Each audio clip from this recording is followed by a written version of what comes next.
C'est intéressant, c'est de la macro.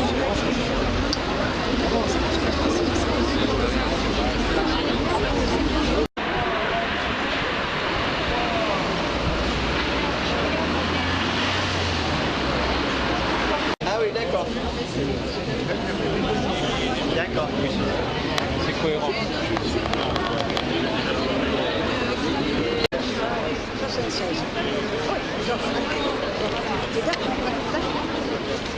Et toi? Moi 62. Tu vois, c'est une foutue différence. Donc on la met C'est votre pain celui-là? Ce qu'on attend de ce procès, c'est la reconnaissance du bien fondé de notre action et puis surtout une forme de clémence de la part des juges, justement parce que notre action elle était légitime et que les déclarations du Premier ministre et de Claude Guéant, elles ont légitimé cette opération. À la suite quand même de cette action, on a eu le lancement d'un audit de sécurité par François Fillon. Donc je pense que c'est la plus belle reconnaissance de la nécessité de ce type d'opération. Et puis dans ce département, il y a eu des réactions, notamment politiques, assez violentes.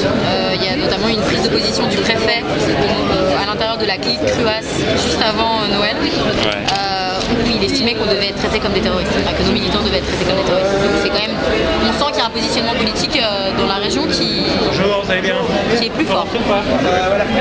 Maintenant c'est la seule déclaration que j'ai vue, c'est celle-là, hein, mais c'est déjà pas mal, c'est quand même le représentant de l'État. À l'origine, l'objectif très clair de cette opération, c'était de dénoncer le périmètre pris en compte pour les stress tests français. Donc le fameux audit de sûreté des centrales nucléaires qui a été lancé en mai a un périmètre très restreint puisqu'il se contente d'analyser les conséquences d'une catastrophe naturelle d'ampleur assez importante sur un site nucléaire. Or, ce que nous voulons démontrer, c'est que c'est loin d'être le seul risque qui pèse sur les installations nucléaires françaises. Et le risque terroriste est l'un des risques qui n'est pas analysé et qui pourtant est bien réel, puisqu'on rentre dans une centrale aujourd'hui comme dans un moulin.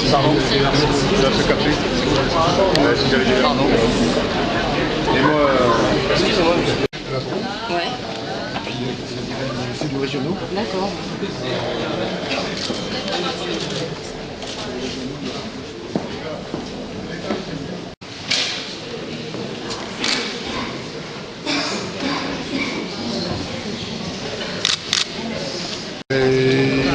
L'espoir, c'est que les juges comprennent qu'ils ont apporté une pierre à l'édifice de la sécurité des centrales.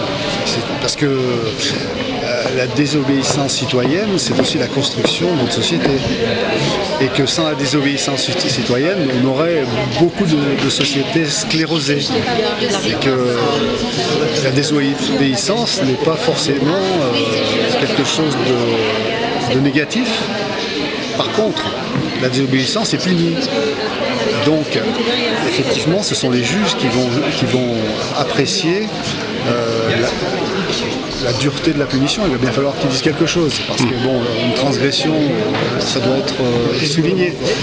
Mais s'ils comprennent la démarche, peut-être, et n'importe comment ça fera avancer les choses.